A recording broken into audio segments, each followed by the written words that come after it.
আজ সকালে সর্বনিম্ন তাপমাত্রা দাঁড়িয়েছে 29.4 ডিগ্রি সেলসিয়াস। দক্ষিণবঙ্গের পানাগড়ে গতকাল সর্বোচ্চ 42.5 ডিগ্রি সেলসিয়াস তাপমাত্রা রেকর্ড করা হয়।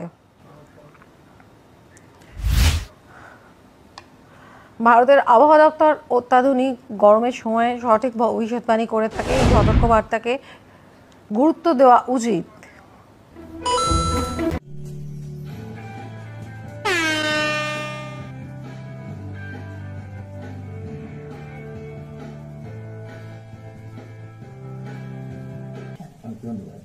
আজকে আমরা যে বিষয় নিয়ে আলোচনা করব সেটা খুবই একটি কষ্টকর সমস্যা, সেটা হচ্ছে হাঁটুর বাত বা নি আর্থারাইটিস। তো প্রথমেই আপনার থেকে জানতে চাইবো এই হাঁটুর বাত বলতে আমরা কি বুঝি এবং কত রকমের এই হাঁটুর বাত।